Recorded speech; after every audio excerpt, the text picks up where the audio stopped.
प्रभु को धन्यवाद देता हूँ। Again good morning to you. Praise the lord. प्रभु आपको आशीष दें। कल के वचन हम लोग देख रहे थे कि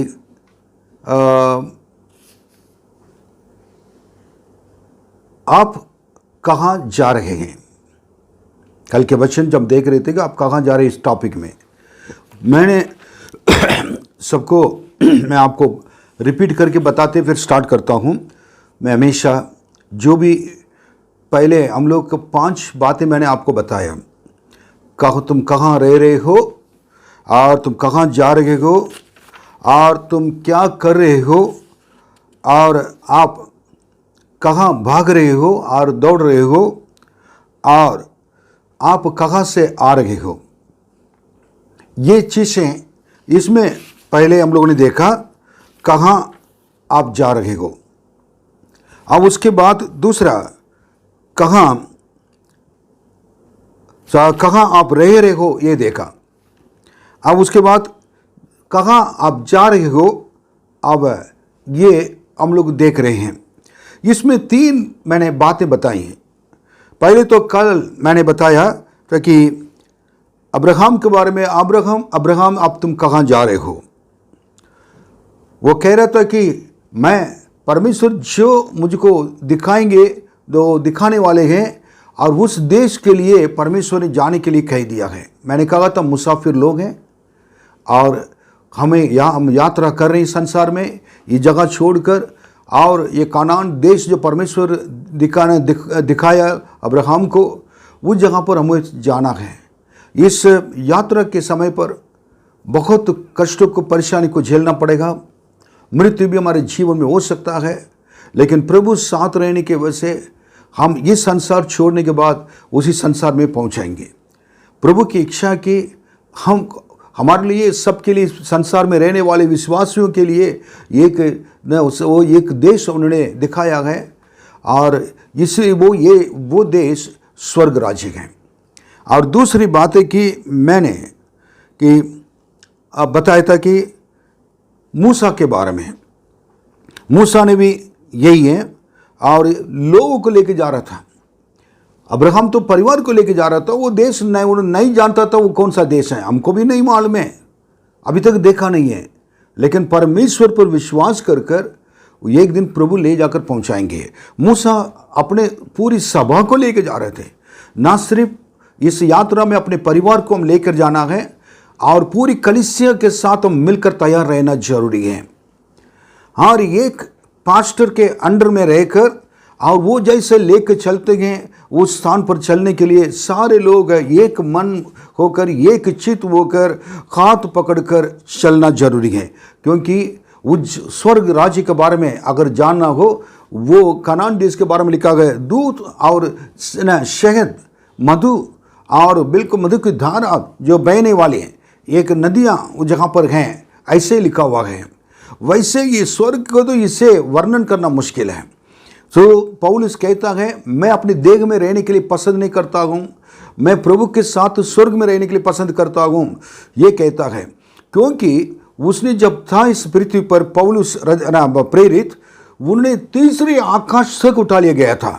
उसका वो अनुभव, उसको मालूम था कि स्वर्ग लोक क्या है, स्वर्ग क्या है। इस अनुभव को उन्होंने पाया है। इसलिए पृथ्वी पर दोबारा आने के बाद उसको मन नहीं लग रहा था इस पृथ्वी पर रहने के लिए। हम सब क्या हैं, हम इस संसार में परदेशी लोग हैं, और उस संसार के लिए क्या करेंगे, उस राज्य के लिए जो स्वर्ग में हैं, हम आशा रखना जरूरी है। इसलिए मूसा जैसे लेके गया था, और उनको क्या करें कि, और वैसे ही हम क्या करना कि जाना है। कारण मूसा के ससुर ने कहा था, मैं जा नहीं पाऊंगा। पहले पूछा था कहाँ जा रहे हो, मैं इन लोग लेकर कनान देश जा रहा हूँ बोला। मूसा ने बोला तुम भी आपके मेरे साथ आ जाओ, आप भी आ जाइए। नहीं, मुझको बहुत जिम्मेदारी है जगह पर है, मैं उसको करना है, मैं नहीं आ पाऊंगा। संसार में कई लोग अभी यीशु के बारे में बता रहे हैं, कई लोग यीशु के बारे में समझाते हैं कई लोगों को, लेकिन वही कहते हैं कि हमारे पास समय नहीं है, हमारे पास क्या है कि इतना जिम्मेदारी है, अब मेरे पास स्वर्ग राज्य के बारे में, जिस राज्य के देश के बारे में आप बता रहे हैं, और उस देश के बारे में जानने के लिए, स्वर्ग के बारे में जानने के लिए समय नहीं है, यही मेरा सब कुछ कहकर लोग ठुकरा देते हैं। लेकिन आखिरी एक बात भी उन्हें कहा, अगर मेरे साथ चलोगे, जितने आशीष हमें मिलेंगे वही आशीष को आपके लिए भी मिलेगा कहा। उसको भी वो नहीं समझ पाए, वो जगह पर रह गए थे। लेकिन दाऊद के बारे में तीसरी बातें मैंने बताया, कहाँ जा रहे हो? मैं गोलियत को मारने के लिए जा रहा हूँ। इस संसार में और यात्रा करने वाले हम लोग मुसाफिर लोग हैं। हमारे स्वर्ग राज्य में जब जाने के लिए हम तैयार रहेंगे, जब तक हम जीवित रहेंगे हमारे सामने राक्षस मृत्यु की तरह खड़ा रहेगा। उस गोलियत को मारना है, अंधकार की शक्तियों को मारना है, और दुष्ट आत्मा की शक्ति को मारना है, और उसके लिए परमेश्वर के बल, परमेश्वर के नाम और परमेश्वर की शक्ति हमारे लिए काफ़ी है। इस विश्वास के साथ क्या है कि वो गया, और वो व्यक्ति दाऊद छोटे अपने एक जवान होने के बावजूद भी उन्होंने तुरंत क्या किया, बहुत बड़ा एक कार्य किया था कि अपने देश को बचाने के लिए अपने परमेश्वर की निंदा करने वाले को कभी बर्दाश्त नहीं करता था। हमारे जीवन में एक चीज़ याद रखना है, हमारा परमेश्वर को कोई निंदा करता है वो हमारे नहीं है, हमारा नहीं होना वो हो सकता है। हमारे परमेश्वर की निंदा करने वाले इस फिलिस्ती ने मेरे सामने कुछ भी नहीं है कहा। हमारा परमेश्वर जैसे भी हो वो घायल करता है और मरमट्टी बांधता है और लेकिन प्रेम करता है। लेकिन यहाँ भी वही हमारा परमेश्वर है, स्वर्ग राज्य भी हमारा परमेश्वर है। इसलिए हमारे लिए जो कुछ अच्छा बुरा हुआ है उसको हम बर्दाश्त करते हुए, इस परमेश्वर मेरे लिए आखिरी तक, अनंत काल तक और अनंतकालीन परमेश्वर है, वो हमारे लिए हमेशा के लिए रहेगा, ये विश्वास करके चले। आज ना चौथी बातें हम देखने जा रहे हैं। यूहन्ना 3 अध्याय 1 से 10 पढ़ेंगे। फरीसियों में निकोदेमोस नाम का एक मनुष्य था जो यहूदियों का सरदार था। उसने रात को यीशु के पास आकर उससे कहा, हे रब्बी, हम जानते हैं कि तू परमेश्वर की ओर से गुरु होकर आया है, क्योंकि कोई इन चिन्हों को जो तू दिखाता है, यदि परमेश्वर उसके साथ न हो तो नहीं दिखा सकता। यीशु ने उसको उत्तर दिया, मैं तुझसे सच सच कहता हूँ, यदि कोई नए सिरे से न जन्मे तो परमेश्वर का राज्य देख नहीं सकता। निकोदेमुस ने उससे कहा, मनुष्य जब बूढ़ा हो गया तो कैसे जन्म ले सकता है? क्या वह अपनी माता के गर्भ में दूसरी बार प्रवेश करके जन्म ले सकता है? यीशु ने उत्तर दिया, मैं तुझसे सच सच कहता हूँ, जब तक कोई मनुष्य जल और आत्मा से न जन्मे तो वह परमेश्वर के राज्य में प्रवेश नहीं कर सकता। क्योंकि जो शरीर से जन्मा है वह शरीर है, और जो आत्मा से जन्मा है वह आत्मा है। अचंभा न कर कि मैंने तुझसे कहा है, तुझे नए सिरे से जन्म लेना आवश्यक है। 10वां वचन पढ़िए। यह सुनकर यीशु ने उससे कहा, तू इस्राएलियों का गुरु होकर भी क्या इन बातों को नहीं समझता? देखिए, खास बात इसमें 3:2 में, उसको थोड़ा दोबारा पढ़िएगा। उसने रात को यीशु के पास आकर उससे कहा, निकोदेमुस में एक मनुष्य, वो इज़राइल का एक टीचर था, एक शिक्षक था, शिक्षा देने वाला था, और वो रात के समय यीशु के पास आया। कई लोग दिन के समय आए थे यीशु के पास, ये रात के समय आकर यीशु को रबी कहता, शिक्षा, ये गुरु कहकर, और मुझे कह रहा है कि आप परमेश्वर से आए हुए एक गुरु हैं, मैं जानता हूं। तो परमेश्वर की ओर से गुरु होकर आया है, ये लिखा हुआ है। उसके बाद उसने कहा, क्योंकि कोई इन चिन्हों को जो तू दिखाता है, और यदि परमेश्वर उसके साथ ना हो न तो नहीं दिखा सकता है। इसके मतलब उसका एक जानकारी, ये प्रभु यीशु को देखने के लिए वो जाता था, गया हुआ था। अगर रास्ता पे कोई उनसे अगर पूछता है, निकोदेमुस तुम कहाँ जा रहे हो, आप कहाँ जा रहे हो, वो कहेगा कि मैं परमेश्वर से आया हुआ है और परमेश्वर जिनको भेजा गया परमेश्वर के द्वारा आया हुआ है, एक व्यक्ति को, वो शिक्षक को और रबी को और गुरु को मैं उनसे मिलने के लिए चाहता हूँ और मिलने के लिए जा रहा हूँ, ये कहा होगा। जक्कई को बारे में मैंने बताया था पहले। जक्कई यीशु को देखने के लिए चाहता था, आ रहा था। ये जक्कई से भी अगर पूछे होंगे यही जवाब तो वो दिया होगा, मैं यीशु को देखने के लिए जा रहा हूं। वो जक्कई यीशु कैसा है देखने के लिए गया। बात तो अच्छी बात है, बड़ी जगह पर उसने कि यीशु के आश्चर्य कर्म को देखकर उसको ये पहचान लिया कि ये यीशु हैं। कह रहे थे कि कोई परमेश्वर की ओर से जो शक्ति नहीं मिलता है, सामर्थ नहीं मिलता है, और परमेश्वर जिनके साथ नहीं रहता है वो ऐसे आश्चर्य कर्म नहीं कर सकता है।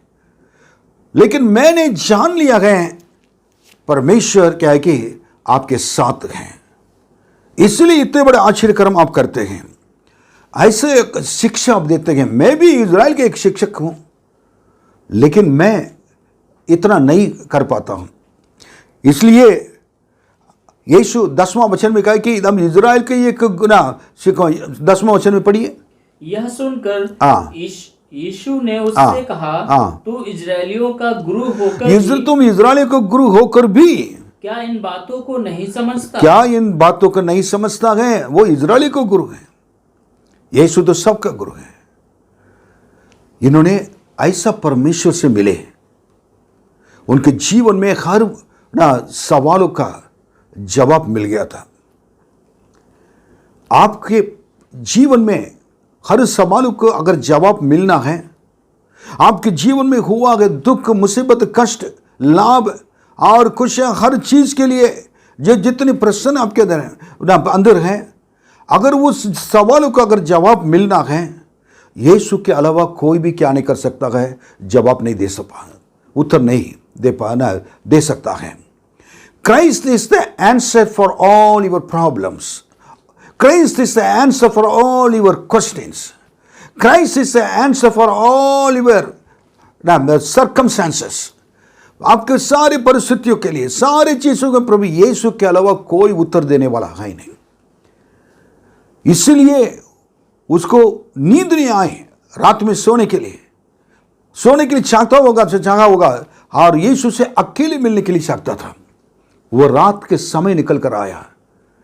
यीशु से अकेले मिलने के लिए आप चाहते हैं, आप अलग से जगह पर जाकर अपना कमरा बंद कर यीशु के पास जाकर, यीशु मैं आपसे बात करने के लिए चाहती हूं, मुझसे बात कर और कहेंगे, प्रभु यीशु बात करेंगे।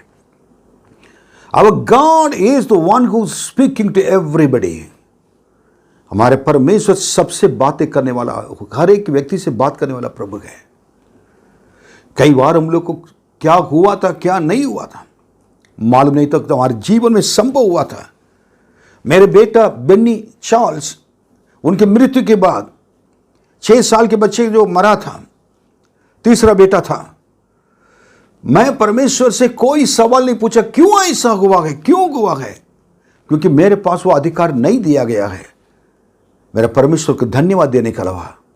लेकिन मैंने प्रभु से कहा, इसका कारण बताइए प्रभु जी, आप क्यों हुआ था, मुझको ये तो बताइए। मैं आपका बेटा हूं, मैं आपके सेवक हूं, मैं इतने दिन से आपके पीछे चल रहा हूं।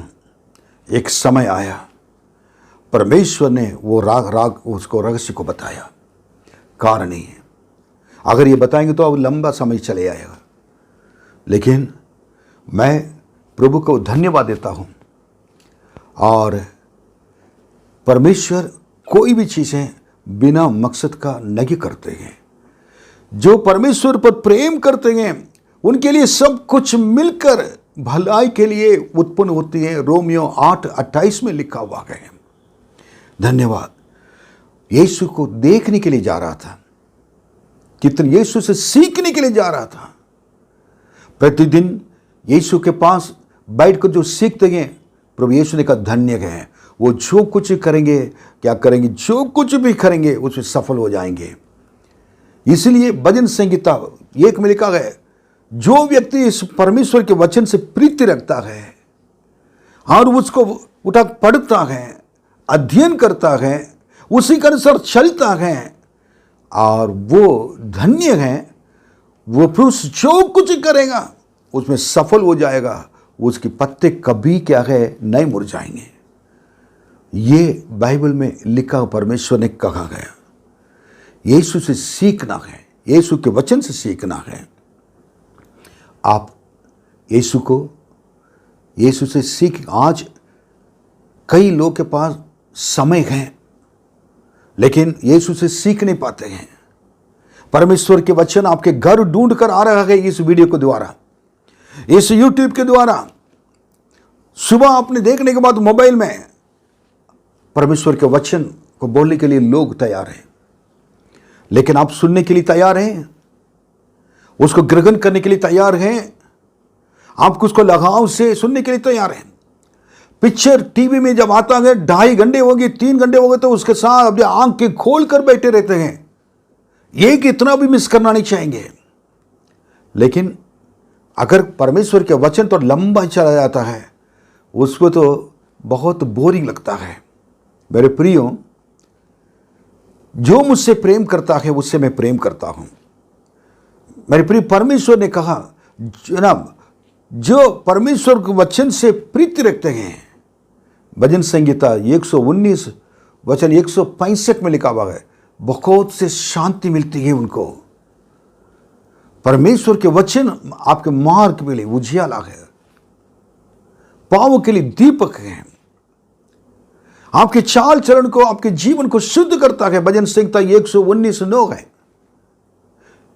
इसलिए भजनकार कहता है भजन संहिता 119:18 में, मेरा आंखें खोल दे प्रभु, ताकि तेरे वचन के अद्भुत बातों को मैं सीख सकूं, जान सकूं। प्रतिदिन प्रभु से सीखें, बहुत आत्मिक भोजन खा लें, ताकि आपके द्वारा लोग आशीषित हो जाएं। बस जो वचन जो पढ़ते हैं, प्रार्थना करते हैं, क्या होता मालूम है? जब आप प्रार्थना करते हैं तो परमेश्वर से आप बातें करते हैं।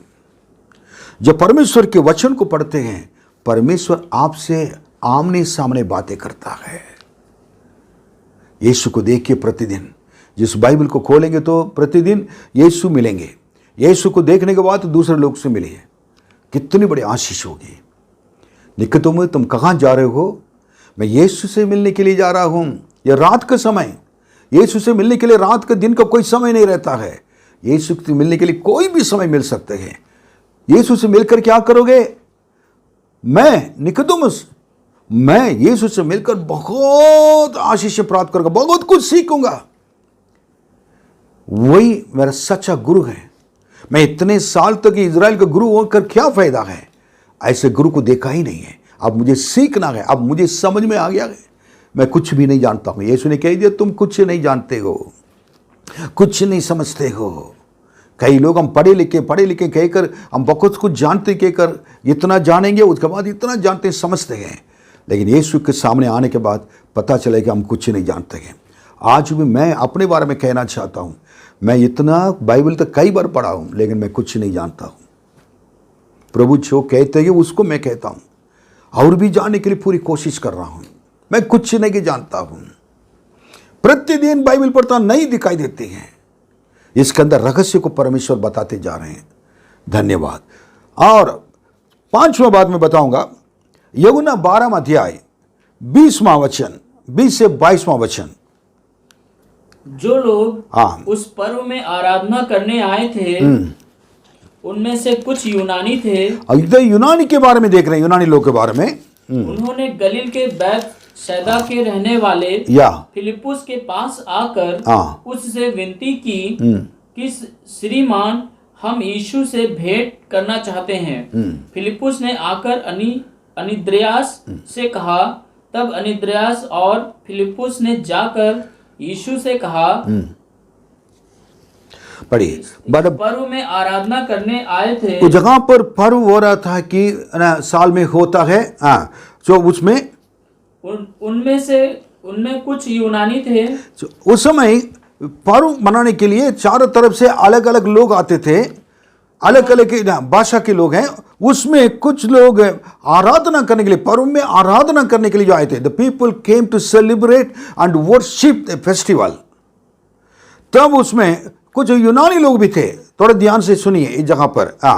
फिर उन्होंने गलील के बैतसैदा के रहने वाले फिलिप्पुस के पास आकर वो फिलिप्पुस एक नामक व्यक्ति था, उनसे आकर उन लोग विनती की, श्रीमान हम यीशु से भेंट करना चाहते हैं, यीशु से मिलना चाहते हैं, यीशु को देखना चाहते हैं, यीशु से मिलना चाहते हैं। उस जगह पर निकोदेमुस का क्या है, यीशु को ना सिर्फ देखना गए, उनसे बातें करने के लिए चाहते हैं। लेकिन इस जगह पर यीशु से मिलना चाहते हैं। उन लोग इतने दूर से आकर यूनानी लोग के अंदर एक इच्छा थी कि पर्व मनाना और आराधना करना, और कोई इतने बिजी शेड्यूल, टाइट प्रोग्राम था उनके अंदर। बट उसके बीच में भी उन्होंने एक ही इच्छा थी कि हमको पर्व से बढ़कर, आराधना से बढ़कर और कई चीज़ों से बढ़कर, हमारे व्यक्तिगत सारे ना कामों से बढ़कर, मुझको एक ही चीज़ हम लोग चाहते हैं, यीशु से मिलना चाहते हैं। We want to meet Jesus Christ. I want to ask you one thing now. मैं एक चीज़ पूछना चाहूँगा, आपके अंदर ऐसे इच्छा है यीशु से मिलने के लिए? एवरीडे आप सुबह उठते हैं, whom you get now, with whom you get encounter? Are you encounter with whom? किससे आप क्या करते, मुलाकात करते हैं? Whom do you talk every day? किससे बात करते हैं? अगर प्रभु से नहीं मिलते तो मिल नहीं सकते, तो प्रतिदिन उनसे बात नहीं कर सकते, तो कितने लोग भी दुनिया में आ जाएं, उनसे मिलकर बात करने से क्या फायदा है? What will be the benefit? What is the benefit of talking to the people without encountering with God, without talking to God? उन लोग अंदर, उनकी इस यूनानी लोग को मैं तारीफ करता हूँ। भाई यीशु से मिलने के लिए लोग पूछे होंगे, आप कहाँ जा रहे हो? पर्व मनाने के लिए आए थे, आपने अपने काम करने के लिए आए थे, आराम भवन में जाने के लिए आए थे, लेकिन अभी कहाँ जा रहे हैं? यीशु से मिलने के लिए। यीशु आपके घर पे भी मिल सकते हैं, चर्च में मिल सकते हैं। प्रतिदिन यीशु आपके जीवन में, यीशु को आपके जीवन में देखने के लिए आपको चाहना जरूरी है। यीशु से मिलेंगे तो तब 22वां वचन में फिलिप्पुस ने आकर अनिद्रियास से कहा, तब अनिद्रियास और फिलिप्पुस ने जाकर, वो आकर अंद्रियास से कहा। अंद्रियास से कहने के बाद अंद्रिया फिलिप्पुस यीशु को बताएं, दोनों मिलकर, अंद्रियास और फिलिप्पुस दोनों मिलकर यीशु को बताएं। बहुत जरूरी है। अगर यीशु को अगर कोई देखना चाहते हैं, कलीसिया आना चाहते हैं, कलीसिया में खड़े होने वाले यीशु को देखना चाहते, तो क्या करना कि आपको यीशु को बताना जरूरी है, और यीशु के सेवक पास्टर को बताना जरूरी है। ठीक है, अब क्या हुआ? 23वां वचन पढ़िए। इस पर यीशु ने उनसे कहा, वह समय आ गया है कि मनुष्य के पुत्र की महिमा हो। अब देखिए, यीशु का एक ही वर्ड कहना है, जब लोग यीशु को देखने के लिए आते हैं, यीशु की क्या महिमा मिलती है। प्रतिदिन आपके जीवन में एक ही उद्देश्य होना चाहिए, मुझे यीशु से मिलना है, मेरे द्वारा पिता की महिमा होना चाहिए, यीशु की महिमा होना चाहिए। यीशु ने क्या कहा था? यूहन्ना 14:13 में उन्होंने कहा था कि जो कुछ तुम मांगोगे मैं दूंगा, वही दूंगा। लेकिन पुत्र के द्वारा यीशु मसीह के क्या है, पिता परमेश्वर की महिमा हो। इसका मतलब पुत्र को भी महिमा होना चाहिए, उनके द्वारा पिता परमेश्वर की महिमा होना चाहिए। आप मांगना मतलब क्या है? उनसे बातें करना, उनके नजदीक अगर बैठना है, करते हैं। प्रतिदिन यीशु आपसे बातें करते हैं। प्रभु हर चीज देने के लिए तैयार है, लेकिन हम तैयार नहीं हैं प्रभु से पाने के लिए, प्रभु के पास जाकर बैठने के लिए। प्रभु के साथ बैठेंगे नहीं, प्रभु से बातें नहीं करेंगे, प्रभु को कहेंगे नहीं, लेकिन हमको सारे आशीषें कहाँ से मिलेगी? मैं प्रतिदिन प्रभु के साथ बात करने का अनुभव को सीखें।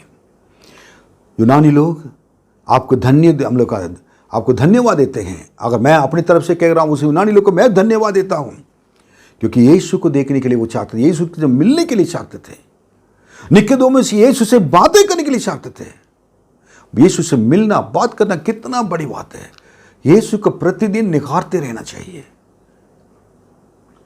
उसके बाद छठा चीज पढ़ेंगे, आप पढ़िए मत्ती 26:50। यीशु ने उससे कहा, हे मित्र, जिस काम के लिए तू आया है उसे कर ले। तब उन्होंने पास आकर यीशु पर हाथ डाले और उसे पकड़ लिया। यीशु को क्या था कि एक 12 चेले थे। 12 चेले में से एक का नाम यहूदा इस्करियोत। उसको क्या कि वो परमेश्वर यीशु को पकड़ने के लिए लोग कोशिश कर रहे थे, क्रूस पर चढ़ाने के लिए।